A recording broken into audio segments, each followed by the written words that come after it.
Hello and welcome to the Proverbial Talk. We're on episode 2 now, and I'm better. I'm not sick anymore, so that's great.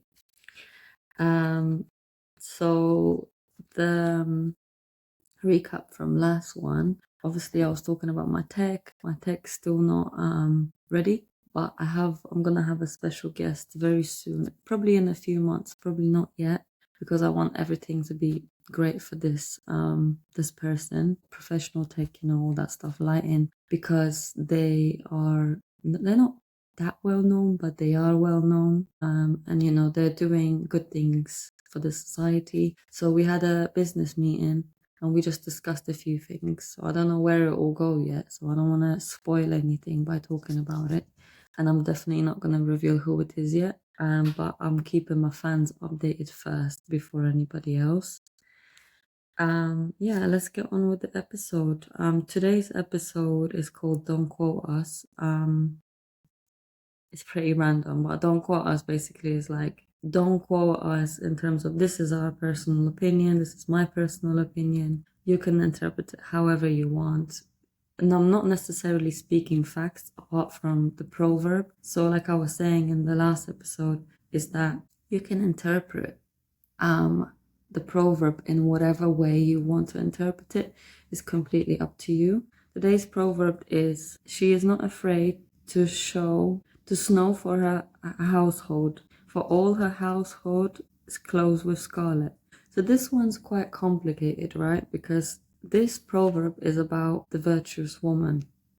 But what exactly snow for her household means, we're not sure. And for all her households clothed with scarlet. Scarlet is usually referred to blood. So blood is like, it's not a bad thing in the Bible. It's to do with like blood of Jesus, blood of the sacrificial lamb, blood of the sacrifice. Because back in the day, in the Bible times, you used to put a bit of blood, like especially the Jews. That's what they were instructed to do from the angel. It was just a message, like a warning. Like put a bit of blood of lamb or whatever the sacrifice on your doorstep, on your door frame, to because there is an angel of death coming to take every first son from the families, right? Those in Egypt.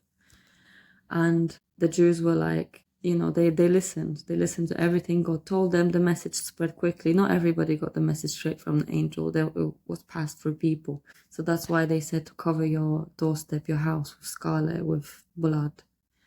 Why is it blood? Why is it not anything else? Is pretty much because, well, in my opinion, is that blood is quite significant, right? And you need to show that you're ready to do anything for God. So I had things that I had to do for God that made me look weird, crazy. Is not accepted within society as normal, put it this way. And you can't say no to God. So if you say no to God, you're not God's child. You don't deserve to be one. You don't qualify to be one.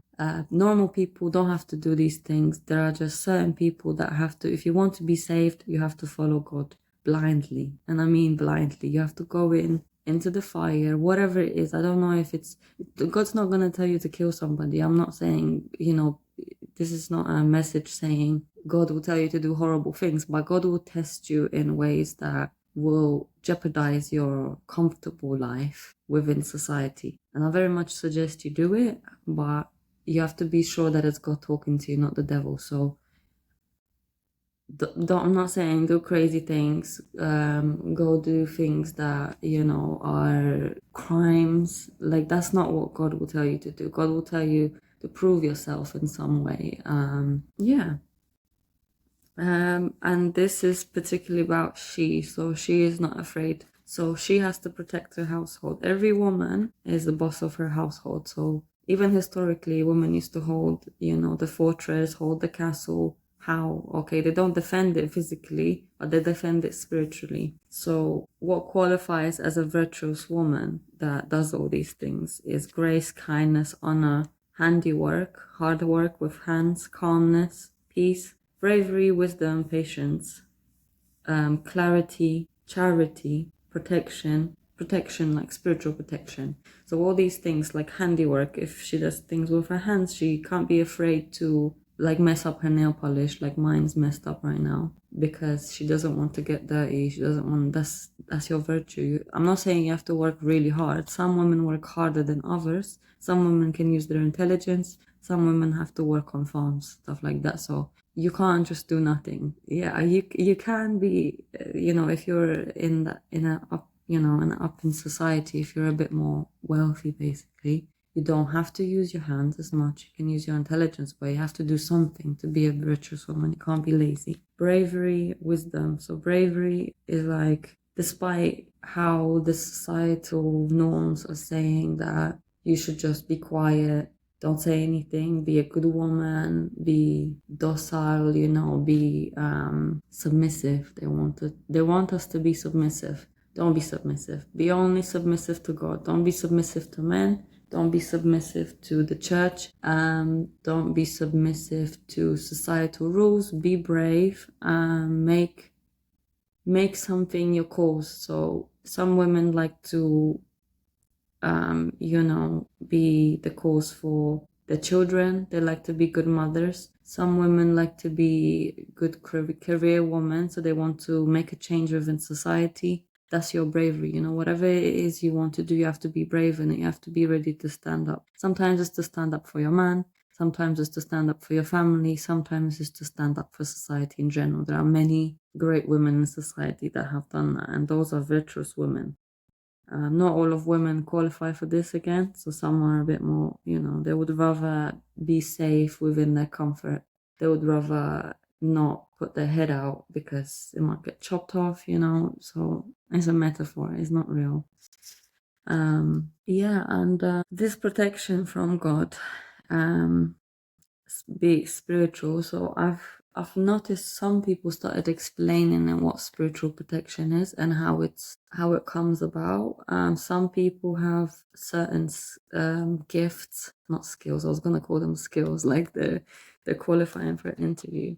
Some have gifts, spiritual gifts, like siphoning energy. So people that are often tired, or this is the opposite of what I just said. People that don't do much, that on the surface look lazy. Some have spiritual gifts that siphon energy. So what does that mean? Like they're just laying about and what they're doing something, pretty much, yeah. But not everyone's like that. So this is quite rare. They're able to predict certain things that are going to happen. So because of all this spiritual protection they're offering you, they are always tired, they're always sleepy, they're always drinking coffees. They're a bit more stationary, because in the Bible it says many, many times to be still. And what does being still means? It just means being still, like sitting down, however you're comfortable, laying down. Why? Because when you're still, you're left in between of everything. So you're not doing too much and you're not doing too little. Or you're not seeking revenge. So you're not doing something that could harm you, and you're not striving and begging and doing too much that could be harmful potentially. So when you stay still like this and you just hold it, you're letting God do the work for you. So you're trusting God that he is in charge. He is doing the best for you and your family. Even though things may not look like they're going well for you from your perspective, God has foresight, right? So he knows what's going to happen in a few months. He knows what's going to happen in a year's time. You don't know. So you have to listen. Going back to our message from the wise counsel. If somebody tells you, you're frustrated, right? And somebody tells you, give it time. Let time do the work for you. What does that mean? You won't understand it in the moment because you're emotionally charged, you're frustrated. But when you stay still, God will do the work for you, right? You will get it a few months later. You'll be like, oh yeah, I get it now. This has worked out because I stay still. I did what God asked me to do. I was obedient. At the time, it's really hard to be obedient. You want to either seek revenge, expose people for what they've done to you, or you want to keep working, like take away from the bad stuff. You want to just keep working, keep striving to be your best self, keep hustling for money. Just give it a moment. Like when God says be still, just be obedient, listen to him. Don't fight it too much. Do something in the meantime. If you can't meditate, if you can't just be still, just like sitting still, not doing nothing, not thinking about anything, then just take a book and read something, just open it up. And just, you'll find yourself zoning out anyway, because that's what God will make you to do. Like, even though you're keeping yourself, some people are fidgety, the ones that have ADHD or whatever. They're quite fidgety, but they still have to play with something with their hands. It's like, I'm like that. I'm a bit like when I drink my coffee. Yeah, and a lot of these siphons spiritually are women. Men are more physical protectors. Women are a lot more, two of them, 90% of women are spiritual protectors, meaning all these virtues that they have acquired, like wisdoms, like we just mentioned, kindness, and, especially wisdom, aren't always transparent to men. So men don't understand why women do certain things. And to them, it's a bit like, it's a woman thing, right? But then they don't realize that what the woman is doing is something that she's being guided to do by a higher power. And he will not understand it until he sees the fruits of her labor. So if she's cleaning the house meticulously and he's like, oh my God, I wish she would just leave it alone. Well, no, because godliness is cleanliness. So she's protecting you and your household from evil. Evil is dirt, right?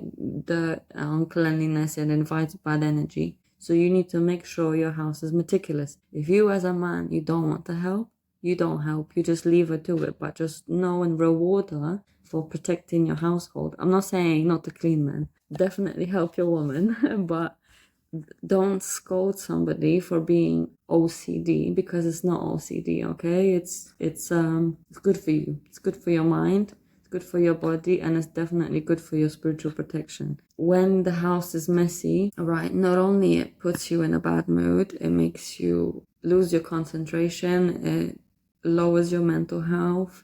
So those are all signs of you're inviting evil, you're inviting bad moods, anger, laziness, other bad energy you can invite. You can literally invite spirits through not keeping your house clean. They will be attracted to your mess. Basically, your house will be messy and they'll start knocking on your door. Like literally people, negative energy inside of people will start knocking on your door and start looking in if they fit into that environment, okay? So clean people, godly people don't go into places where it's messy. They can be there for a moment, but then they feel obliged to leave.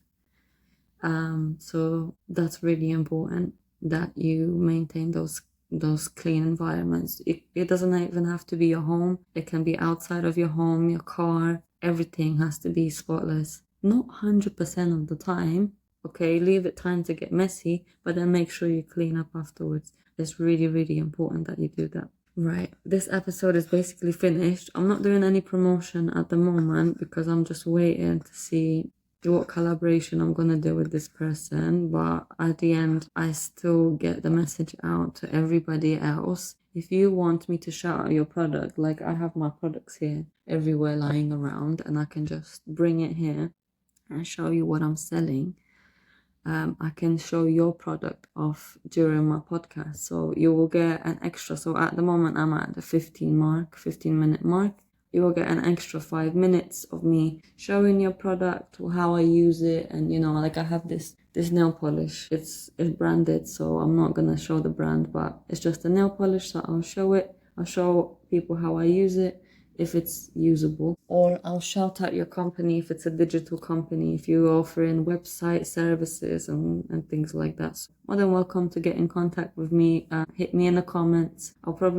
If you hit me up in the comments, I'll give you my business email after that, because I don't want spam and junk mail. So let me know if you need anything.